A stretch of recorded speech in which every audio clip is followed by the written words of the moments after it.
Welcome to Satsang. Hello, Vishrant.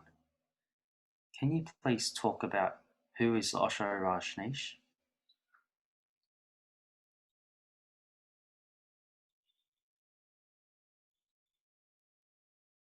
Well, you could describe him as a person, or you could describe him as how he really lived. As a person, he was this charismatic,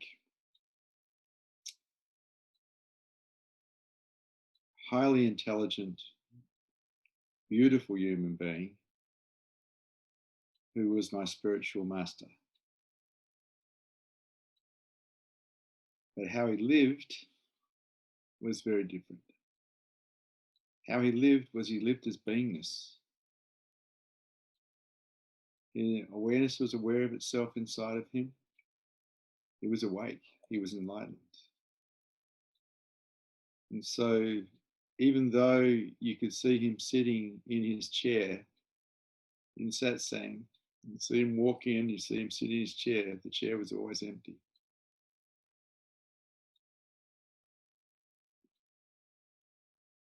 There wasn't an I there. There was just beingness, just pure beingness, aware of itself, awake to itself. And so people get caught up in personality and in looks. They don't realize that all the Buddhas are the same. There's no difference. They're all the same. They all are pure beingness. And so Osho was Gautama the Buddha.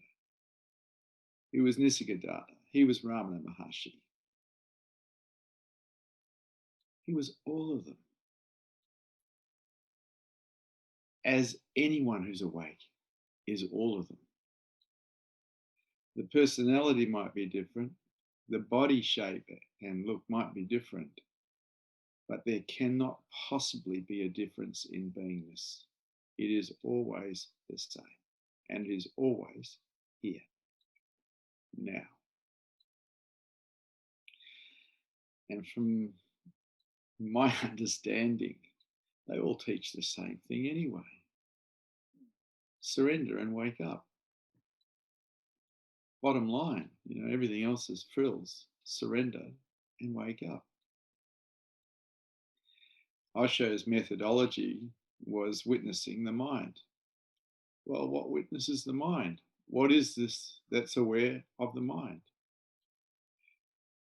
You step into that and you're stepping towards who you truly are, the witness, the one that is just aware. And it's not a person, it's not personal, it's just aware. And people miss that because they're looking for what moves and what makes noise. And beingness, that's aware, does not move and it does not make noise. And so it's missed. But Osho, he was a phenomenon. He was amazing at getting people to come and sit with him, because ultimately that's the best that can happen for anyone who's interested in enlightenment. Come and sit with someone who's awake. Feel the presence. Allow yourself to dissolve in it. Allow yourself to disappear completely and merge with it, and find it as yourself. And so he did a lot of different things to bring in people to come and sit with him. And they did.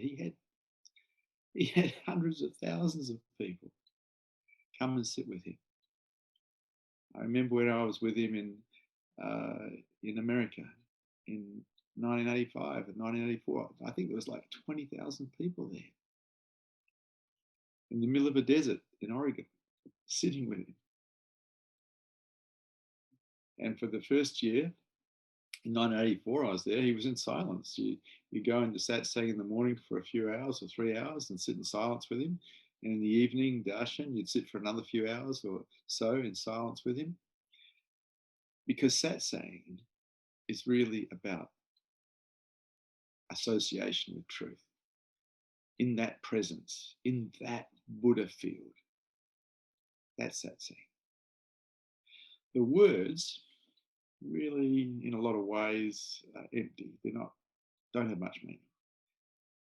You really want to know how to wake up. Surrender. Watch the mind. Be the witness. Very simple. And that was his main teaching. Though he taught a whole pile of other things, he was a master. And he was my master.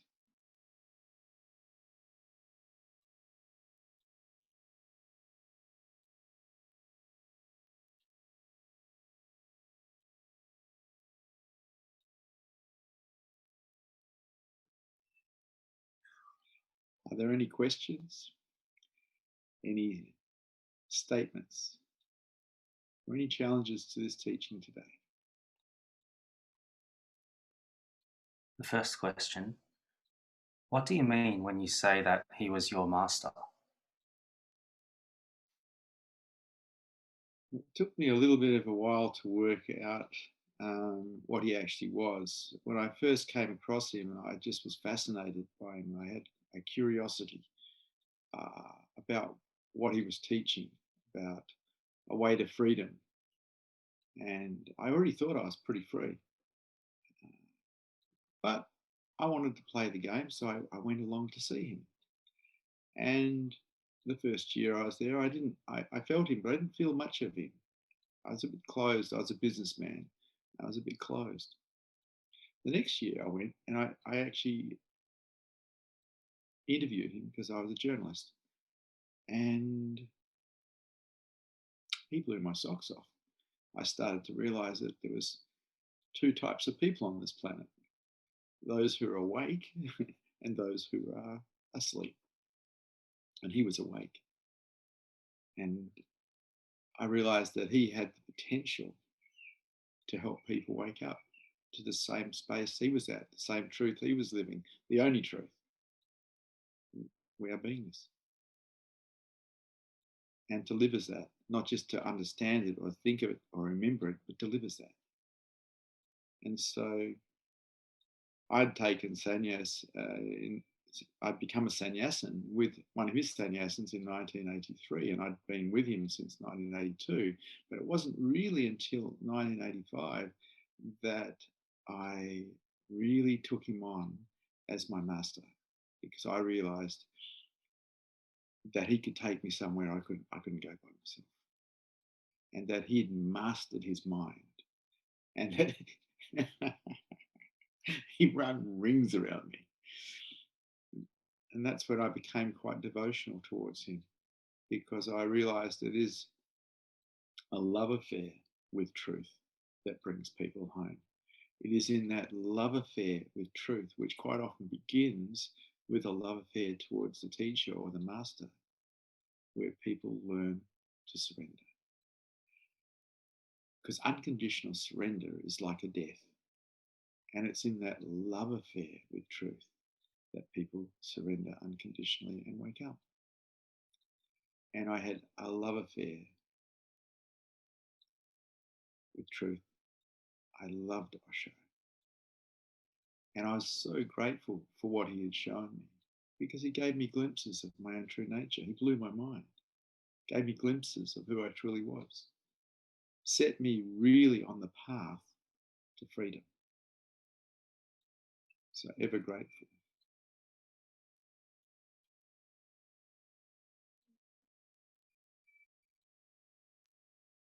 The next question is from a viewer on YouTube. It is said that enlightened beings such as Osho never needs to return as an incarnation after dissolving. If the personality is just a dream, what is it that comes back? The ego comes back.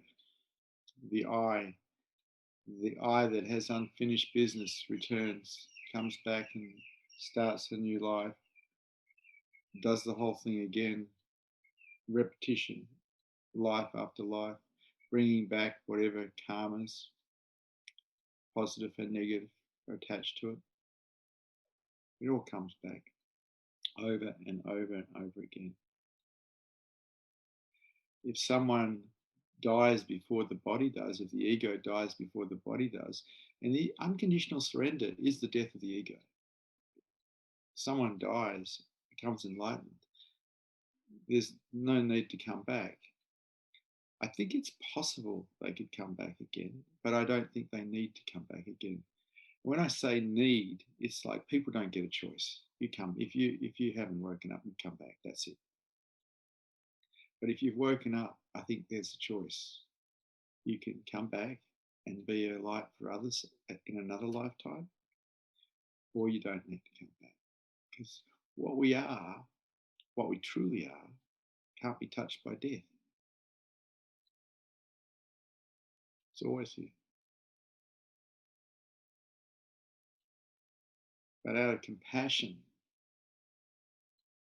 there's a possibility someone who's awake might come back to be a light for those who can't see. Because that's what someone who's awake is. They're a light so others can see. Because the world in a lot of ways is suffering. People are caught in their desires, they're caught in their attachments, and they suffer until they die in a lot of ways. It's a sad world, and it's tragic because we lose everything. We lose our health, we lose our life, we lose everything we've got, and everyone we know does the same thing. And it's samsara, this cycle of birth, life, suffering, death, then birth again, goes on and on. But there is a way out. Enlightenment is the way out. Freedom. Freedom from the mind, freedom from the body, freedom from everything. And so those who are awake can come back, I think.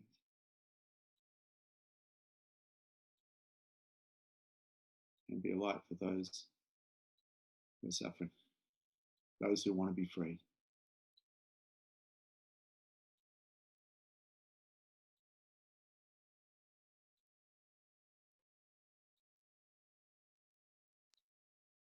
The next question is from Basil on YouTube.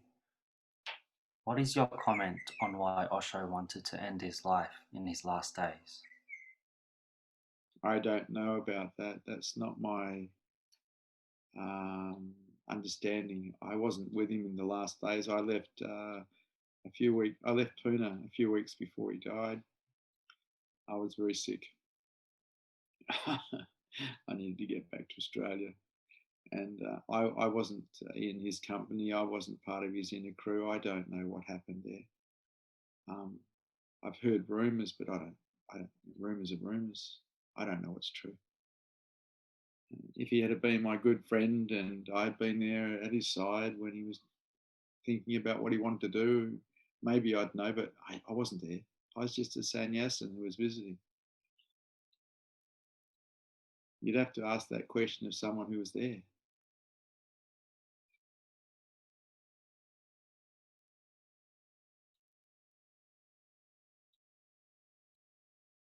Oh, one point, when I was there, he looked like he was absolutely gone. Like, there's just a frail little man. He looked quite gone.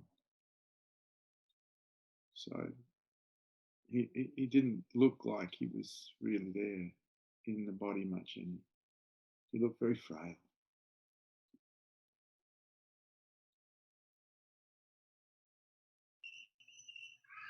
What happens to the light of someone like Osho after their body dies? Well, the light's still there in your samadhi. You can go to Pune and feel the presence that is still there. And Osho had a garden, and in that garden he had sannyasins flowering. Some flowered, some didn't, but some flowered. And those flowering sannyasins are now doing exactly the same as what he was doing, supplying the light in the field, in a Buddha field, so others can see. And so he was successful at having people wake up, become enlightened. And now they are continuing what he was teaching, what he was guiding people towards, freedom. They're around the world. So even though he died physically, the body died, Osho didn't die. Not only is his presence still there in Pune, in India, it's all around the world because it's there with the people that he has helped wake up. The light is still there. It's still there. It's still here. It hasn't gone anywhere. It's available for those who want to get free. It's available for the seekers.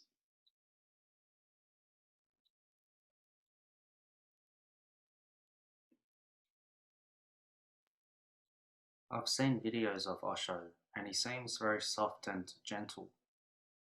Was this your experience of him?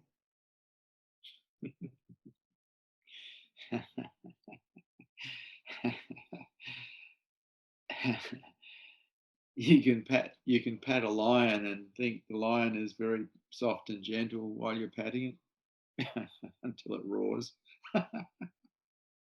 He was a lion. He was definitely a lion. People get this funny idea that you become enlightened and you all of a sudden you become soft and gentle. You become a lion. There is a roar. You play with someone who's awake and you find out.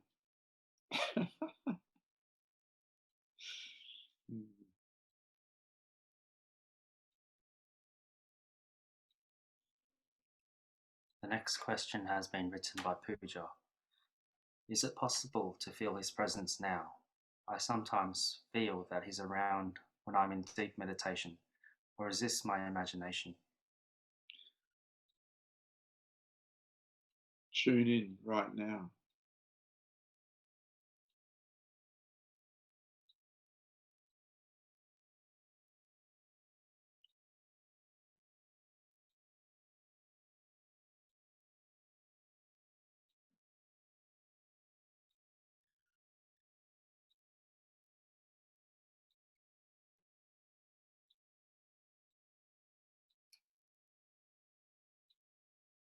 You'll find the same presence that Osho had with anyone who's awake.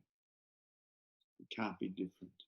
Same as the ocean is salty wherever you taste it. Presence is the same.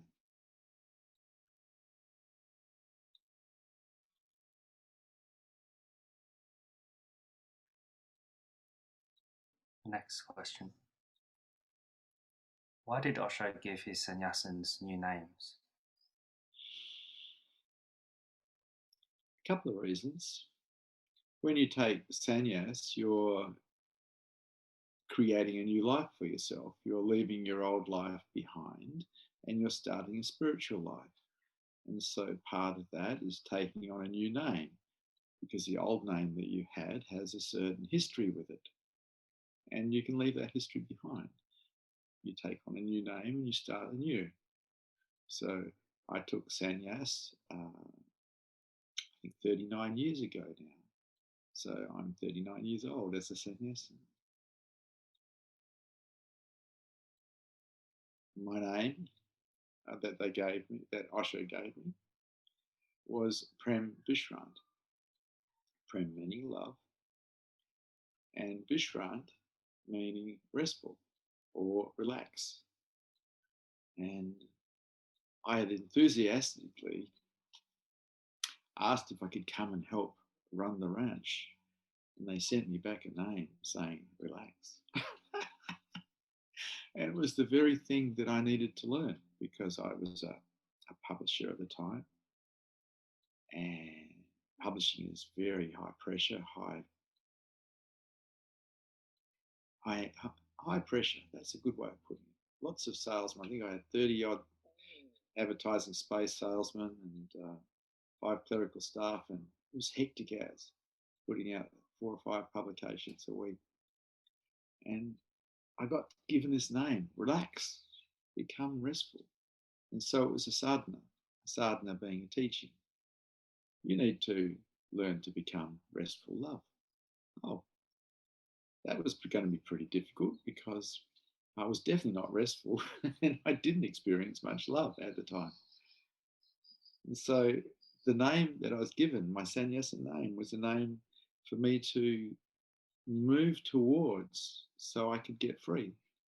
Because in becoming restful love, I had to let go of everything.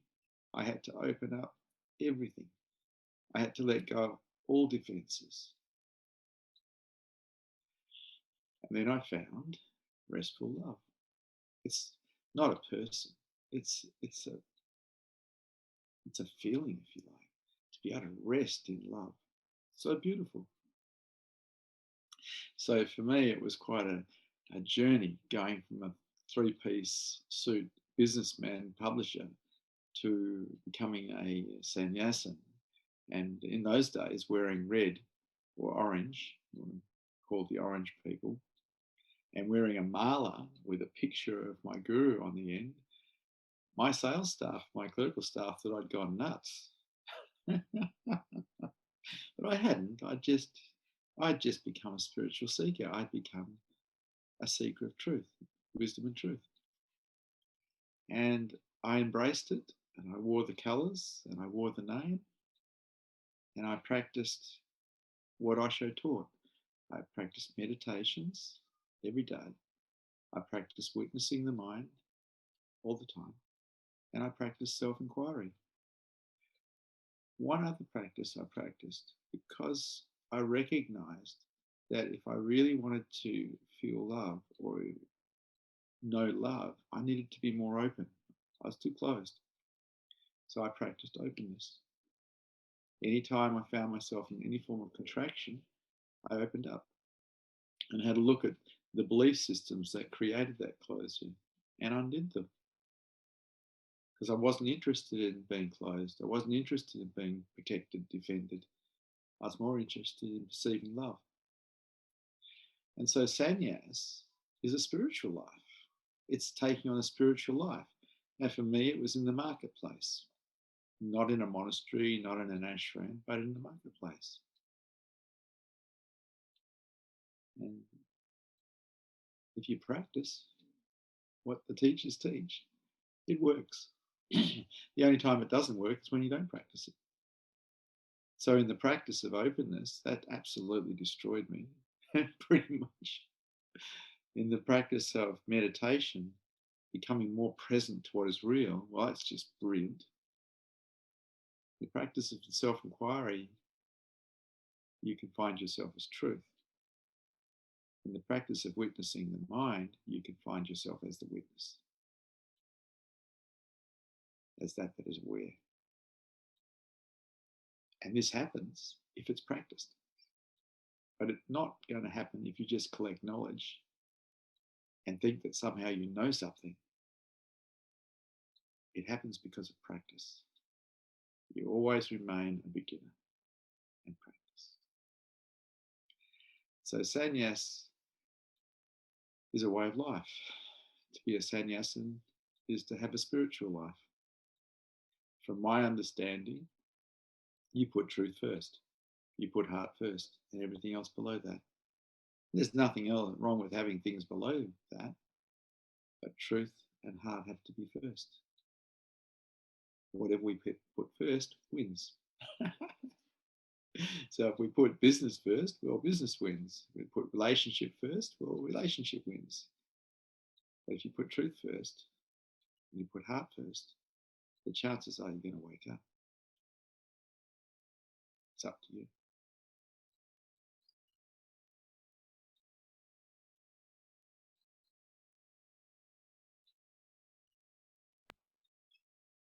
Do you think that one can benefit from being involved with Osho groups nowadays? I don't really know, so I can't give a clear answer on that. When Osho died in 1990, I didn't stop being a seeker. As a matter of fact, my seeking became more aggressive. But what did happen is I left the religion behind. The religion had served well, doing the dynamic meditations, the Kundalini at night, the mystery school. I was involved in the mystery school for 5 months in India and 2 lots of 4 months in America, and that was wonderful stuff. It opened me up. It showed me how my mind worked. It allowed me the space to find no mind in meditation, and through self-inquiry to have satori's and discover self as the universe. But at some point, it was more my own practice. And so a lot of people wouldn't have even known that I was practicing, but I practiced all the time. You practice openness. And you can do that when nobody needs to know you're practicing. So anytime anyone can, anything, body said anything to me that contracted me, I'd be looking at, well, what's contracted here? What's happened in the mind? Why have I gone to resistance? Not, you're wrong. What's happening inside here? And this is looking at the mind and undoing the mind and creating a mind that is equanimous. It doesn't react to the world, it responds. And so the spiritual practices went on for quite a long time after Osho died. Another 8 years before Advaita Vedanta teachers came to town in West Australia. And I got involved with Advaita Vedanta because as soon as Advaita Vedanta teacher walked in the room, awakening occurred because there was nothing left. The mind had been undone. The mind had learned to surrender. Present moment awareness was pretty much full on, full time. Self-inquiry was amazing. And the presence of the new teachers was amazing.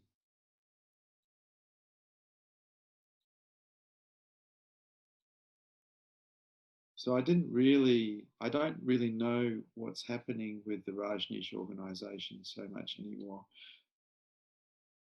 I know that for me as a beginner, it was wonderful. It was just amazing. It was just what I needed to give me some structure into higher consciousness, into reality. And Osho was an amazing teacher. I loved his presence. I melted in his presence, dissolved in his presence, disappeared in his presence as an I. But what's left when you disappear as an I? There's something there. What's this that's aware? What's this that is always here?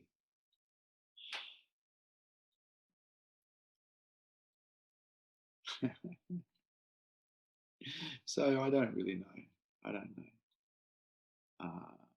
We run a mystery school here in Perth, West Australia, in Rollystone, and people do dynamics.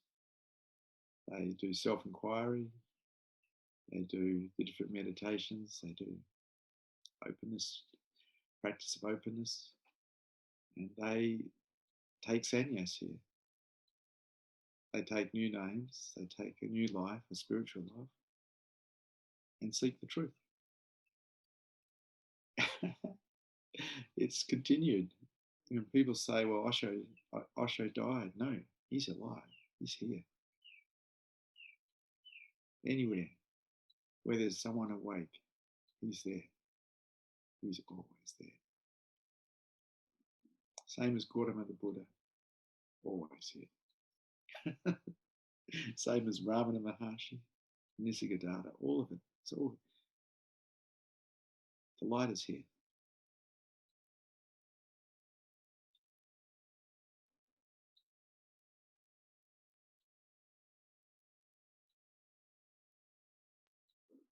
The next question.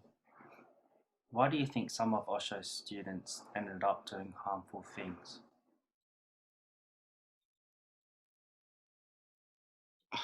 Human beings are human beings. You know, we have a dark side and we have a light side. And if the dark side's allowed to do what it does, well, it gets itself in trouble, doesn't it? There's always a percentage of human beings that get themselves into trouble, and there's a percentage that don't. It's the same with any organisation. When you're dealing with probably 500,000 sannyasins or something like that, there's going to be people who are corrupt. There's going to be people who are good. It's just the way, it's the nature of humanity. I think we all have the same darkness in us. We all have the same good in us. Which do we give credence to? Which do we allow to run is up to us. It's up to our integrity. But you can't grab 500,000 people and expect them all to be good guys. That's not how the world works.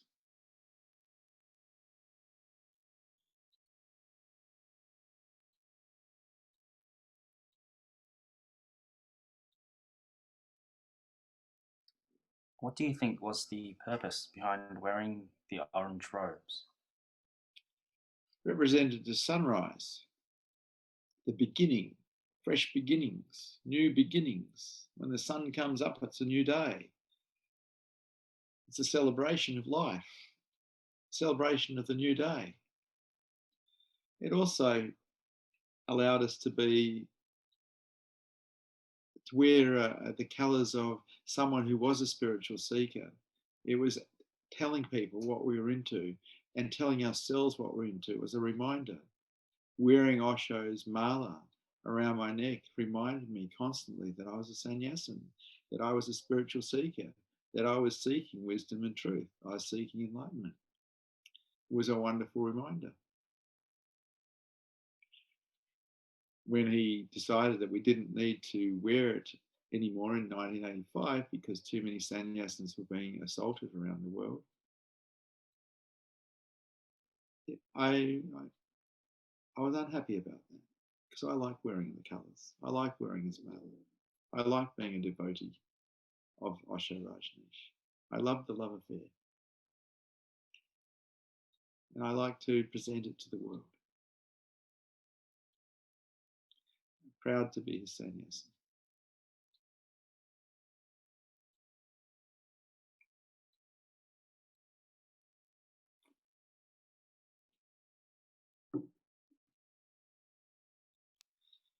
What did you have to do as an Osho Sannyasin? Nothing. Well, when I took sannyas, I don't think I was really wanted because I was asked to do 6 months dynamics and 6 months kundalinis before I could even apply for sannyas. I found out later that wasn't a requirement. It was just something that the Mars at the centre decided that I needed to do because they didn't think that I was fit to be a sannyasin, I don't think. Because I was a businessman. I wasn't a hippie type. I was sharp and different in that way. And so in the 80s, early 80s, it was very loose in a lot of ways. And I definitely wasn't loose. So I was made to do all this meditations before I could even apply for sannyas, but I did, and I got sannyas, and I have no regrets about that. Really, it's kind of the way it had to be. As far as what I had to do after that, there wasn't much really. For me, I was very attracted to attend more meditations, to attend the different groups, to go into America and do the mystery schools in America. And I did that for 2 years running. And then in Pune, I went back to Pune before he died and did 5 months mystery school there. And so there wasn't really a demand that sannyasins do anything in particular, unless, of course, you're a member of the commune and you were being supported by the commune as a commune member. Then you would probably have to do things. But I was not a member of the commune in that I wasn't living in the commune and I wasn't working for the commune. I was still running my publishing company in Fremantle, West Australia. And so I was independent. Very, very keen. Loved it.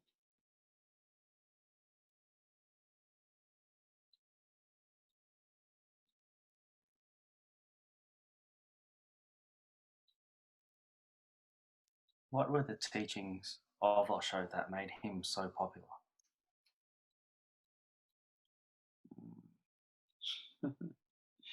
He wrote a book called From Sex to Superconsciousness, which was a big draw for people to come and sit with him in India. And so I think he was a man of his time. I think he was talking about things that were interesting at the time. In the 70s, he was talking about sexual freedom, and he was talking about super consciousness and tantra and a way to get there. And he attracted all these people from all over the world who wanted to be free, and he was considered the sex guru for a while. And then he changed a little bit to the businessman guru, where he got the Rolls Royces. I think he had 93 of them at some stage. And he attracted all the business people. But really, he was just, come and sit with me. Come and sit with me. And you go and sit in his presence, and you'd find the silence, you'd find the stillness. If you were willing to let go, you'd start to dissolve as an I, find yourself as space. He was very charismatic man. I used to love listening to his stories because he was a philosophy teacher at university and a religious teacher, and he really understood all these stories. And I'd listen to his stories and disappear into the nothingness while listening to them. Find peace, find love. All the things that we really, really want, but quite often we put aside because we're too busy making money. He was providing.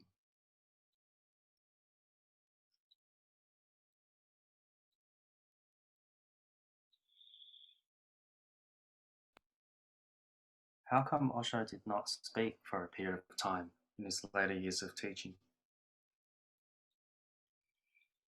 I don't really know.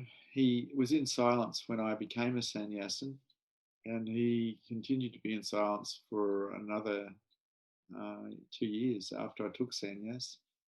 He had a heap of books out by that stage and a heap of recordings, and so I used to listen to his recordings and read his books. I don't really know why he went into silence.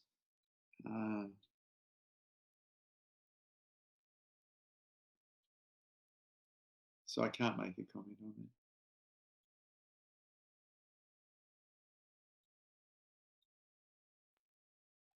Do you think that Osho had a big plan when teaching his students?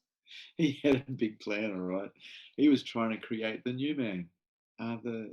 He was trying to create awakened men and women to help save this planet. It's like the only way that this planet's going to be saved is if people become more conscious. And he was trying to facilitate a consciousness shift. The new man, he called it. Zorba the Buddha, he called it. In the world, but not of the world. Zorba in the world. Buddha, not in the world, of the world. And he created a few. He was trying for a lot, though. He was an experimenter. He tried so many different things. Just humanity, the way humanity is, few woke up and few didn't, which is maturity issues and also karma issues. He did a pretty good job in that quite a few people woke up through him, and as a result of that, still waking up through the people that he woke up, they've become teachers. So it's happening. The new man's happening slowly. Zorba the Buddha's happening slowly.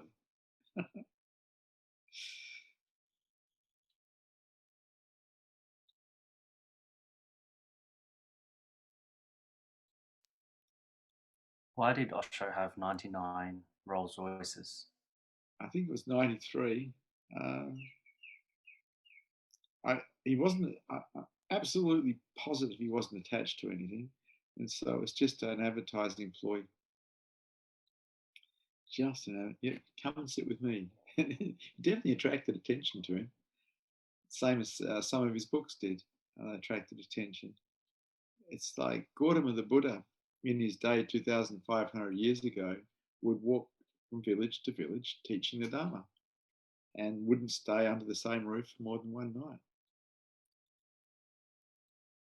That's a pretty slow way to get the message out of freedom. Osho was going at it a little bit harder pace. He was attracting the attention of the world through the media, through different methodologies, from books to Rolls Royces. Come and look, come here, come and sit with me. And if you're willing to sit with him and you're willing to be open, your whole life could be changed.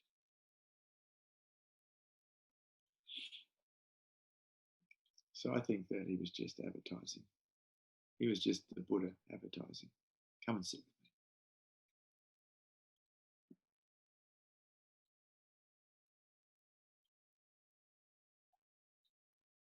The following question has been written by George on YouTube. Hi Vishrant, do you meditate daily? And if so, what meditations do you do? George, I'm in meditation all day long, every day. Meditation simply means being aware of what is real. The only time we're not in meditation is when we're dreaming, when we've got our thoughts going and we have awareness on them. My mind went silent about 22 years ago. I'm here every moment.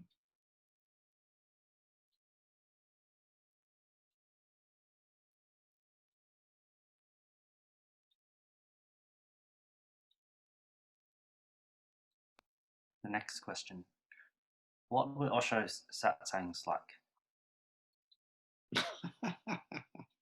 Gosh, I attended so many of them. For me, I used to sit in satsang and just melt, just merge with the nothingness that we are.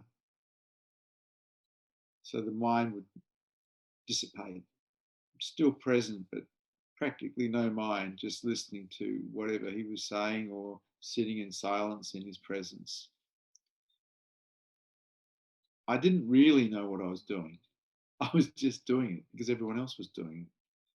It just turns out that when you sit in the presence of someone who's awake, it starts to alter you. Just the presence does. It made me more keen on discovering who I truly was. It made me want to practice meditations, want to practice self-inquiry. It made me feel like I wanted to celebrate life because he talked about celebrating life. Zorba, celebrating life. The Buddha. Wow, that's another story, isn't it? Find yourself as truth.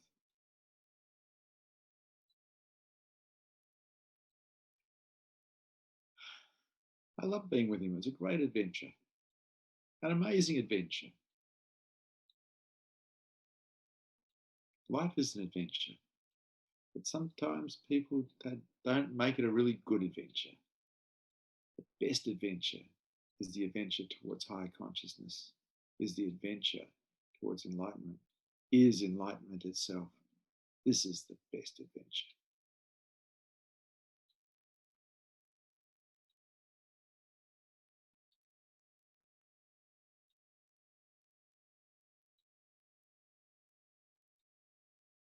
In your opinion, what is Osho's legacy?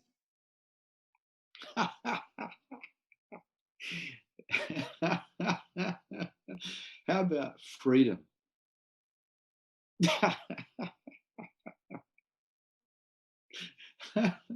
What better legacy can you leave than to leave the legacy of freedom? You follow his advice. You practice his meditations. You practice what he was teaching. Freedom. Freedom from this. Yeah, it's the same legacy that all Buddhas have: freedom.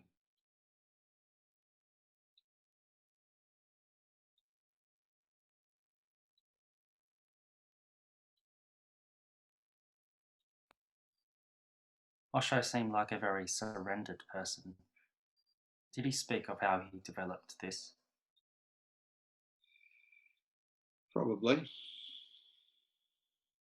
The thing about waking up or awareness becoming aware of itself is the mind drops, it surrenders, and then it's used like a tool in a toolbox. When it's required, it's pulled out of the toolbox and used. When it's not required, it goes back to the toolbox. And so you could say that mind has been mastered, but really it's a surrendered mind. And having a surrendered mind is very beautiful. It doesn't bother you anymore. Well, it doesn't bother itself anymore. That's a better way of putting it. What we are, what we truly are, pure awareness, can't be touched by anything, ever.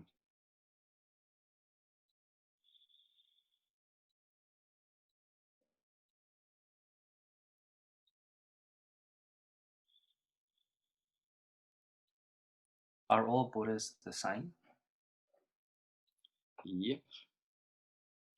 You can't have a different Buddha. You've got to, what is the Buddha? That's a very good question. It's not a person.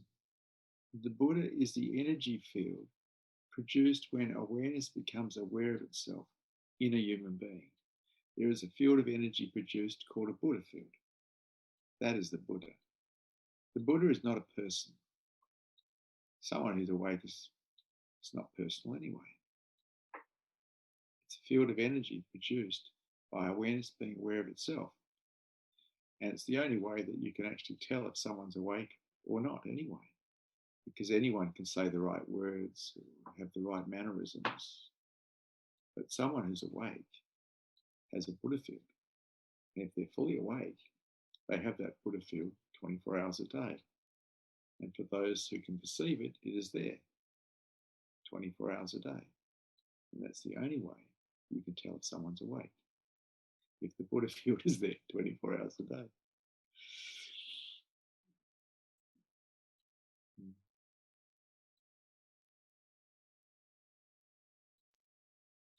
Why do you think Osho woke up at such a young age? Yeah, I don't know the answer to that question. I believe he woke up when he was 21.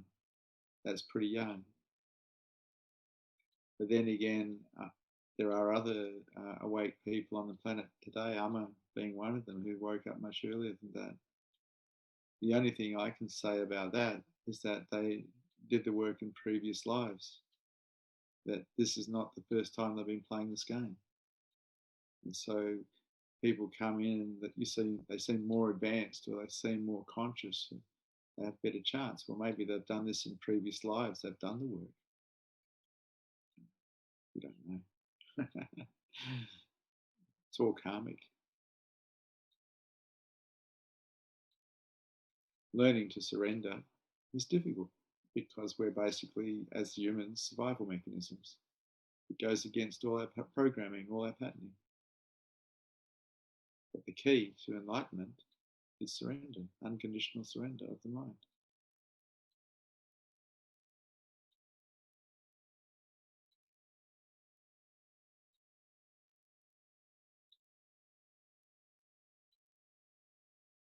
The next question has been written by George.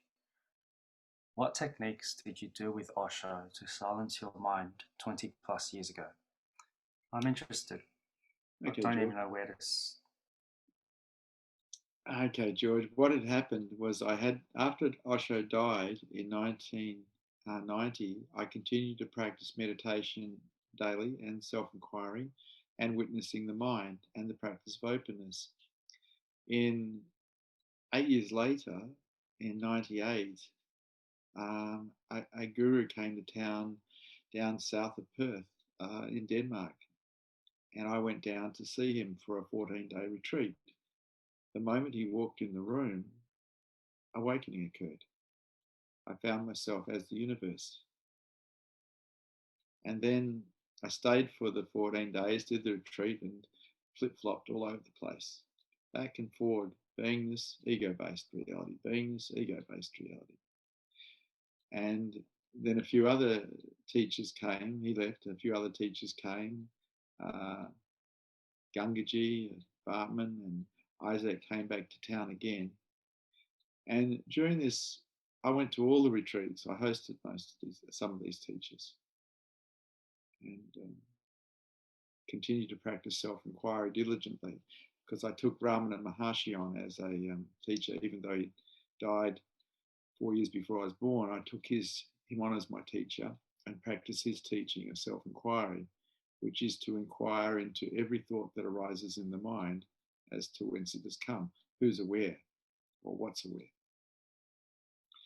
And after 1 year, after a retreat with an awakened teacher, awakening was there during the retreat, and after the retreat, it was still there. And it's been there now 22 years. The mind didn't go silent at that stage, but it was like it was in another room now. It wasn't really being listened to. And as time went by, a few months, it was like it was in a further room. It was further away. And after 6 months, it just stopped talking to itself. It just rested in beingness, in profound contentment for no reason. During that 6-month period after awakening, I sat still pretty much every day, all day long, for 18 hours in a chair, basically staring at space, because I was so profoundly content just doing that. During that period of time, I lost my business, I lost my money, I lost my reputation, I lost my wife, I lost my children, everything disappeared. But the one thing that didn't disappear was beingness. And it's been there ever since. And so the mind basically didn't go silent before awakening, though it was definitely quiet because I was a meditator and I wasn't that interested in the story. I definitely didn't involve myself in victim orientation. And so there wasn't a great deal of drama around me. But my mind wasn't quiet before awakening. It became absolutely dead quiet 6 months after awakening. Hope that helps, George.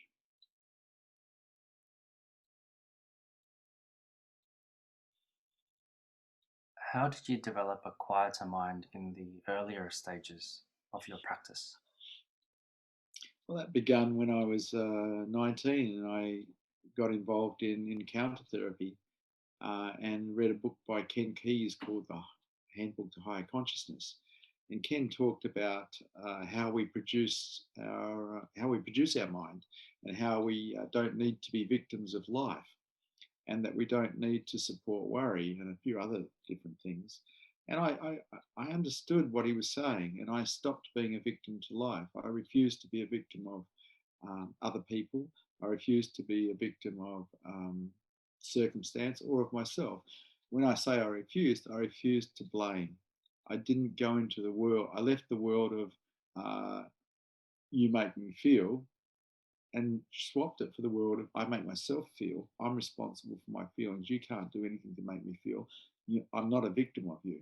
So I removed victim-orientated thinking from my mind. It took a few years, but I removed it completely.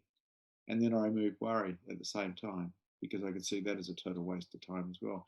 Anytime worry grows, I just stopped it. And after 2 years, that stopped coming as well.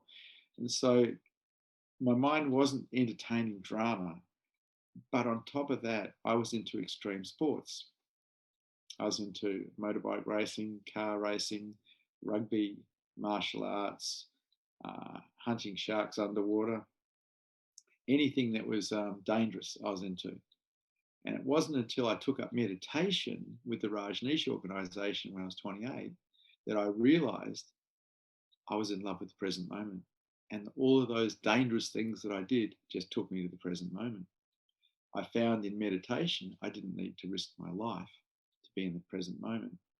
And so in a lot of ways, meditation took the place of the extreme sports because I was finding in meditation the same space that I was finding in extreme sports. So I didn't stop diving until I was about 40 and I was still riding motorbikes. I love it. We have this amazing spacesuit called a body to investigate and play in the world with. It's the Zorba. And it's still playing.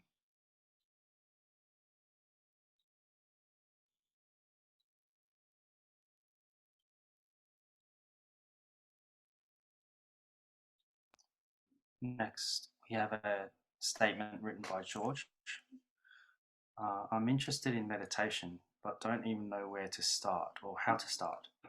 I'm just starting out my life and don't know how to apply meditation in my life. Do you have any comments on this? Yeah, George, most Westerners, I take it you probably are a Westerner, but you may not be, but most Westerners are full of pain because we live in a society that represses. We don't live in a society that really expresses and clears. We live in a society that represses. So Osho Rajneesh designed two great meditations for helping people clear some of the energy they carry so they can then sit silently. One was called dynamic meditation, and it's still happening, and the other is called Kundalini meditation. Dynamic's done at 6 in the morning, Kundalini's done at 5 in the evening or 6 in the evening. Now, if you go online and Google it, you'll find both those meditations and the instructions on how to do them. And let's see, I did dynamic and Kundalini for about 5 years straight, maybe 6. Loved it. Helped clear the body out, helped me find the silence and stillness inside myself. A lot of people say you just go and sit, watch the breath. Well, I don't agree. I think that we need to clear what's inside of ourselves first. Then we can sit easily and watch the breath. And these meditations that Osho designed do that. They facilitate that. They're active because they allow you to release and then be quiet. After I'd finished doing Kundalinis and dynamics for a few years, I used to just sit and watch my breath at my lip.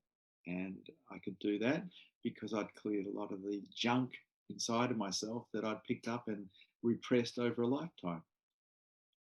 And so towards the end, I was just watching breath.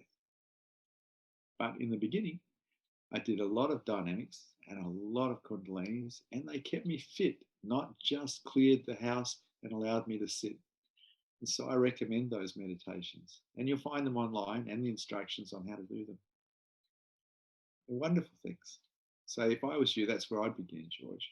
I don't think it's a good idea for people to try to just sit if they haven't done any clearing, if they haven't done anything to clear the house of whatever traumas or repressed emotionality they might have. I think that's more of an advanced meditation. People love to think they're advanced, but if you're full of pain, you need to clear that first. And so it's up to you, George. Do Kundalini, do dynamic. Get back to me and tell me how you go with it. I recommend them. They're great.